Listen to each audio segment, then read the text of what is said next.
Hello guys, welcome. It's your boy Clover. I enjoy product design, storytelling and learning. In today's video, I'll be sharing with you guys how a single handmade gift won me the Gifter of the Year trophy for the very first time. Let me explain.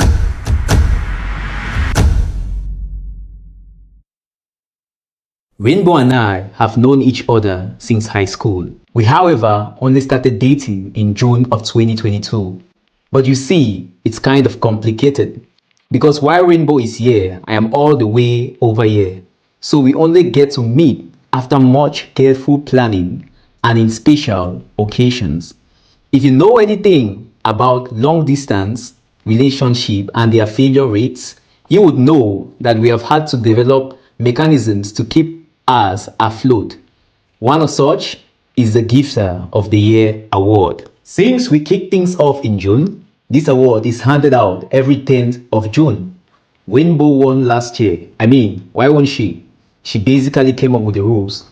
Whatever gifting with intentionality, thought and effort actually means. I won't even lie. She had to win this round. By February of 2024, we're pretty much at a tie. Valentine's Day was fast approaching, and around this period, I had just gotten some maker tools for my very own maker space. I thought to myself, I will make something cool for Rainbow. I scanned the internet for cool maker ideas for a gift and found some simple lighting projects which were easy to make and had quite the pretty finishing. I was determined to win the Gifter of the Year award this time and to add skill to intentionality, thought and effort. Just like she added talent to those things last gifting season. I wasn't expecting any gift from Rainbow for Valentine's Day this year. She was immersed with collecting data for her MD thesis research. As a matter of fact, on the 14th of February, she was going to be here collecting data. This basically meant that the bar was quite low for creating impact on gifting this year, and I was ready to take advantage of this opening. Yay! This was the plan, to work on the gift between the 10th and the 13th and then show it to her on the 14th. We don't like sending gifts across town, so I will have to hold on to it until we meet at a date which at this point was still undecided. Because I was learning about wooden design during this period, I decided to work on two projects and present to her whichever turns out best.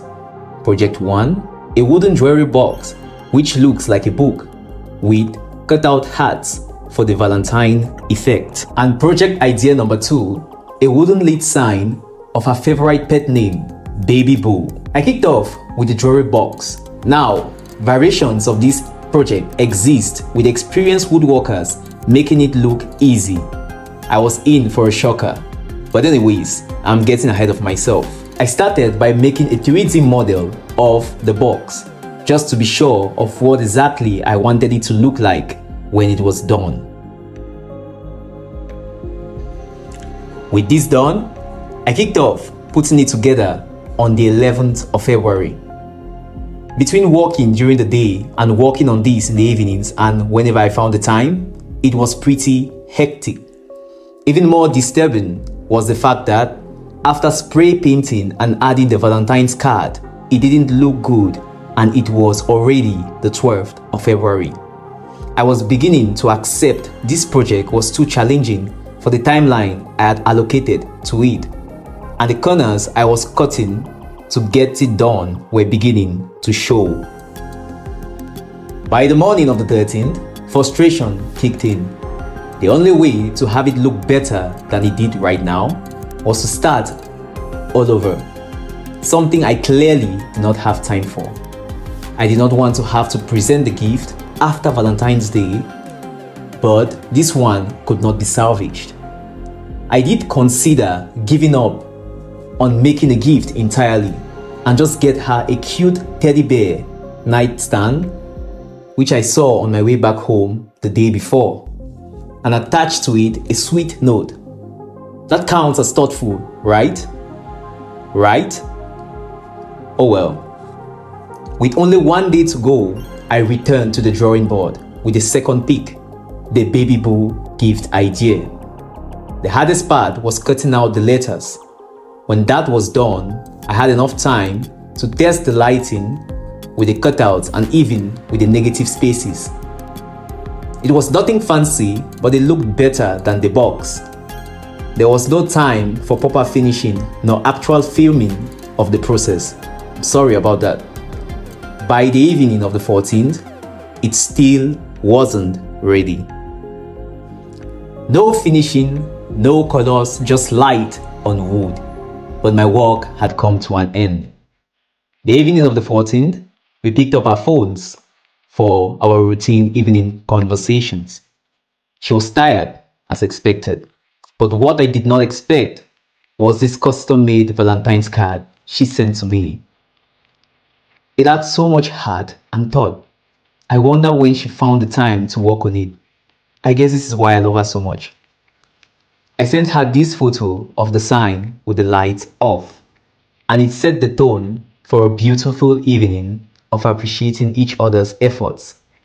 During the course of the day, I had made a goofy video montage of the failed attempts at making the box look appealing, and she loved every frame of it. She said, my failed attempts at giving her the perfect gift were all in my head, adding that there was more effort and intentionality in my attempts than any other thing I could have wanted to give her on this fine day. Times like these, when we appreciate each other, are really the best. Some days are tougher than others. We had a sweet chat throughout the night, showering each other with sweetness until I got too comfortable and said this. I guess we learn every day. We had other gifting opportunities, and come June, I had finally understood what gifting with intentionality and thought truly means. So I'm sharing with you now as a proud holder of the gifter trophy for this gifting year, courtesy of 2 uncompleted gift ideas. It's kind of funny. Progress is progress, I guess. Well, my story ends here. My point, if you missed it, was that when making something for someone, a friend, a crush, the church, your mom, and it gets tough, and you are thinking of just buying something instead, remember that is the thought and effort that will count to the people who really matter to you. And oh, do well, remember rule 1002. Anyways, it's been your boy Clover, guys. Like and subscribe for more. See you all in the next one. Thank you.